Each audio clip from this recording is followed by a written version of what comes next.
Salut à vous tous et bienvenue pour cette nouvelle vidéo. Avant de commencer, abonnez-vous et surtout cliquez sur la cloche des notifications. Cette vidéo est plus ou moins particulière car elle est la raison ou alors le message qu'on essaie de passer avec ces histoires sur les Anunnaki, le Royaume Congo et d'autres qui suivront encore. Nous tenons à préciser que tout ce qui est dit dans nos vidéos n'a en aucun cas été inventé. Ce sont des écrits d'archéologues et je mettrais entre guillemets des détenteurs de la vérité sur l'origine des traditions et cultures africaines. Et il est dit à ce sujet qu'il existe deux sortes d'intellectuels africains, ceux qui ne connaissent pas le passé lointain et ceux qui le connaissent. Et les deux groupes ne parlent pas la même langue. En écoutant ce que je vais vous présenter, vous pourrez comparer avec les vidéos précédentes et tirer votre propre conclusion, mais je vous en prie, gardez l'esprit ouvert. Selon la connaissance commune, l'Occident aurait apporté la religion en Afrique. Le peuple africain serait ignorant, barbare, primitif, etc.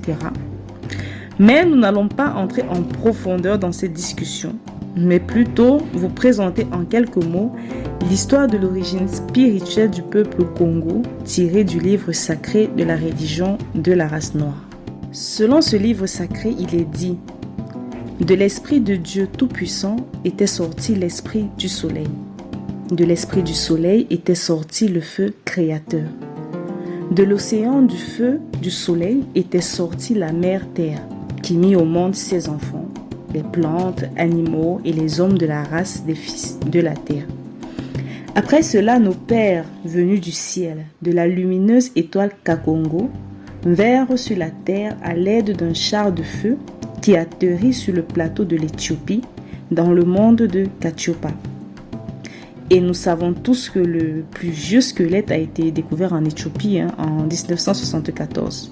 Sur la terre de l'Éthiopie, les Bana Bazulu se marièrent avec les Bana Bantoto et les Bana Batami ou Tamoul qui sont venus de l'Inde. De ces mariages étaient issus les Bena Congo, qui veut dire le peuple Congo.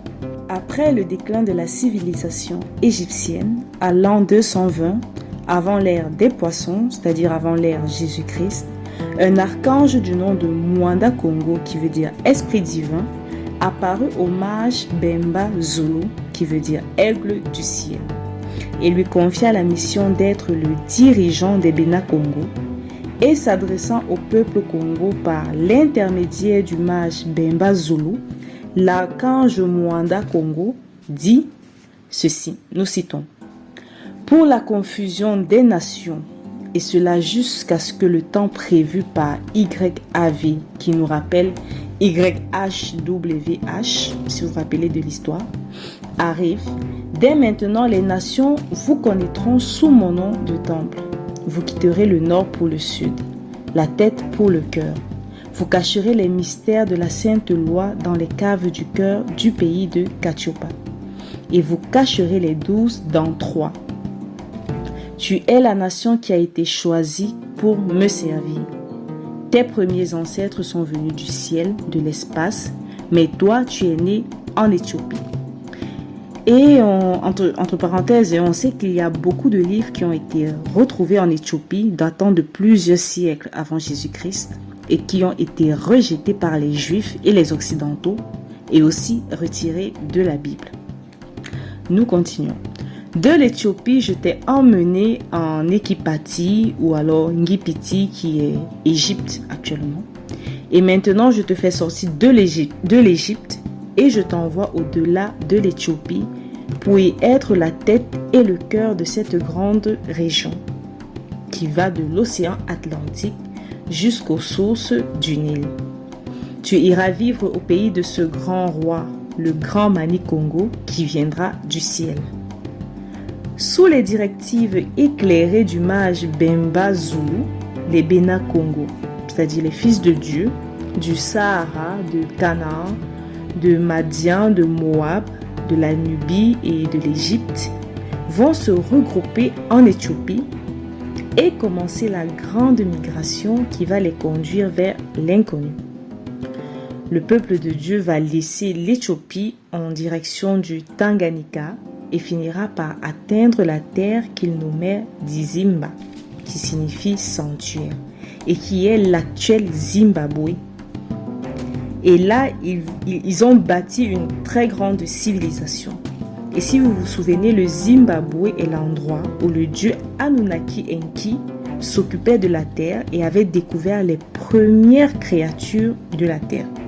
Notez aussi que les Tutsis, qui sont les descendants des anciens Sémites noirs, sont les frères des Bakongo du Congo central et que les Lemba du Zimbabwe sont les purs Congo des Bakongo véritables. Après le Zimbabwe, sous la conduite de la prophétesse Mana Bangala Mabenevua, la femme à 9 mamelles, les Bena-Congo entrèrent dans le désert du Kalahari. C'est là où ils commencèrent à se marier avec les Pygmées. De cette union naquit les Herero ou encore Bahelele de la Namibie, qui jusqu'à nos jours parlent des langues semblables à celles des Pygmées. Traversant le désert du Kalahari sous une grande purification, tous les Bena-Congo qui s'étaient mal comportés et qui avaient péché au Zimbabwe y périrent par des coups de foudre et de tonnerre. Une nouvelle génération de Bena-Congo naîtra du désert du Kalahari et va entrer dans le pays de la terre promise.